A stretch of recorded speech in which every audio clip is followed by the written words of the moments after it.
FIR दर्ज होने के बाद से एक्शन शुरू हुआ और रात होते होते टिन्नू यादव को छोड़कर सारे आरोपी पकड़ लिए गए।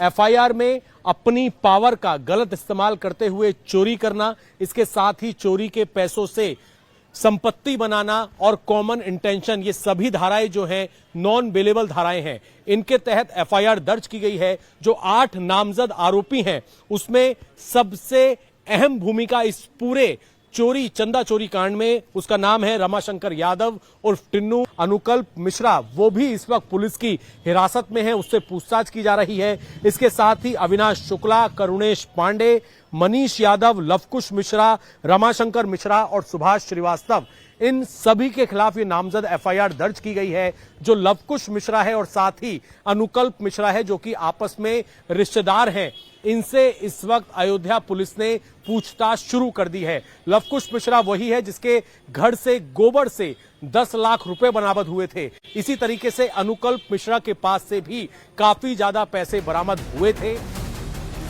सवाल उठा कि क्या टिन्नू यादव एफआईआर दर्ज होने के बाद फरार हो गया। यूपी पुलिस के टॉप सोर्सेस के मुताबिक टिन्नू यादव को हिरासत में लेने से पहले तमाम सबूत इकट्ठा किए जा रहे हैं। टिन्नू यादव इस पूरी साजिश की सबसे अहम कड़ी माना जा रहा है।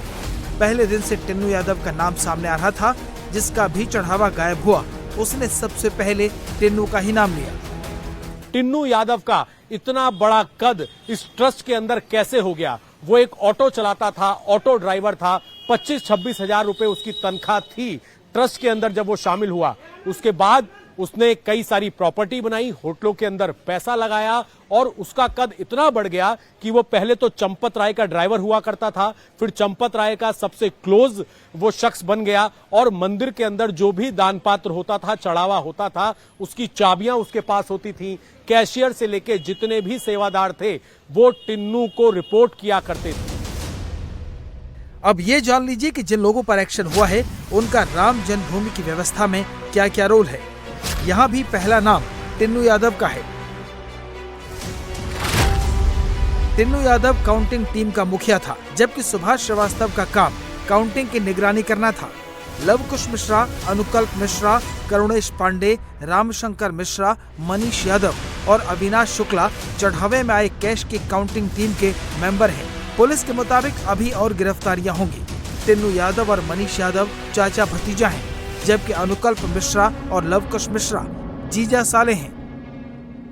इनसे पूछताछ में जो खुलासे होंगे कि क्या इन्होंने सिर्फ अपनी प्रॉपर्टी बनाई या फिर अपने रिश्तेदारों के लिए भी इन्होंने पैसा जुटाया, उनकी भी इन्वेस्टमेंट करवाई, एक एक करके सभी कड़ियों को अयोध्या पुलिस और एसआईटी लगातार अब खोल रही है। अयोध्या पुलिस ने भी एसआईटी के साथ अब जांच शुरू कर दी है। इसके साथ ही पूछताछ में अगर कुछ और लोगों के नाम सामने आते हैं जिनको इस पूरे घोटाले की जानकारी थी लेकिन उन्होंने चुप्पी साधी हुई थी, उन पर भी नई एफआईआर दर्ज की जा सकती है। तो अयोध्या पुलिस लगातार जैसे ही एफआईआर दर्ज हुई है उसके बाद से एक्टिव मोड में है। कुछ आरोपियों से राम मंदिर परिसर के अंदर भी पूछताछ की जा रही है और जल्द ही गिरफ्तारियों का सिलसिला लगातार बढ़ता जाएगा।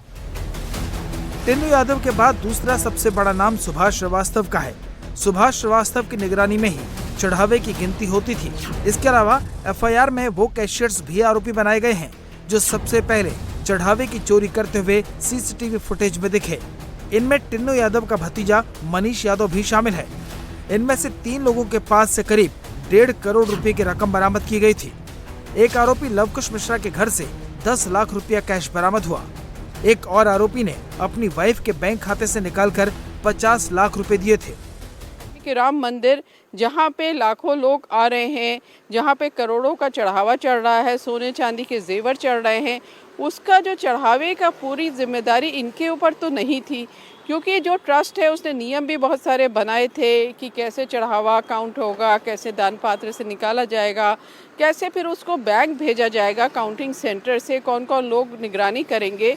तो वो जो सारे नियम थे उनका पालन नहीं हो रहा था। तो बड़े लोग जो ट्रस्ट के हैं वो आखिर क्या कर रहे थे वहाँ पर, तो बहुत सवाल हैं। पदाधिकारी जो ट्रस्ट के हैं, वो चाहे चंपत राय हो, डॉक्टर अनिल मिश्रा हो, सभी पर सवाल हैं कि आखिर वो लोग जब मंदिर में रहते थे, अगर हम 2 लोगों की बात करें, चंपत राय और डॉक्टर अनिल मिश्रा की, वो तो मंदिर में ही रहते थे, तो आखिर वो क्या कर रहे थे। एसआईटी की रिपोर्ट के बाद अयोध्या के पुलिस थाने में ये एफआईआर दर्ज हुई है।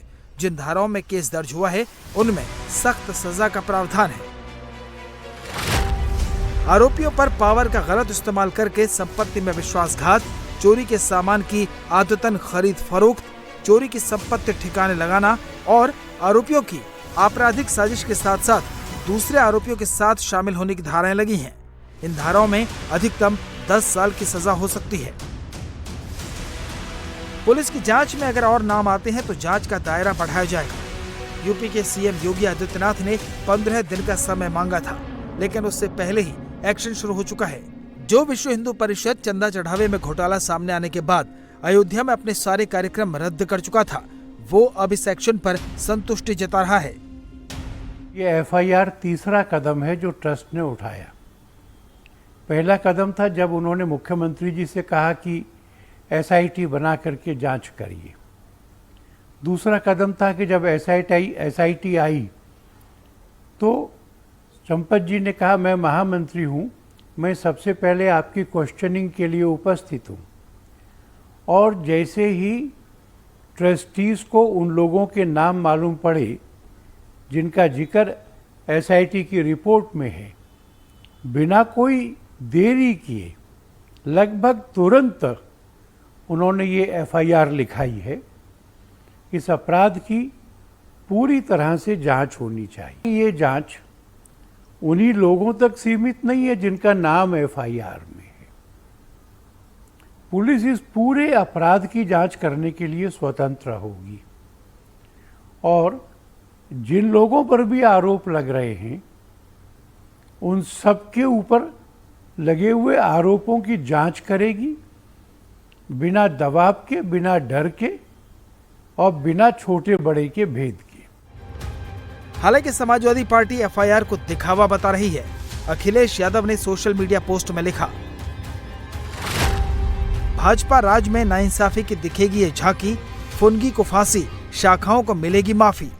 जनता कह रही है कि पहले एसआईटी के बहाने सारे सबूत साफ कर दिए होंगे और ये निश्चित कर लिया होगा कि किन बड़ी मछलियों को बचाना है और किसको फंसाना है। उसके बाद एफआईआर हो रही है। लगता है एसआईटी को पहले रिपोर्ट बनाकर दे दी गई होगी और उसके हिसाब की जांच की गई होगी। मतलब निष्कर्ष पहले निकाल लिया गया होगा।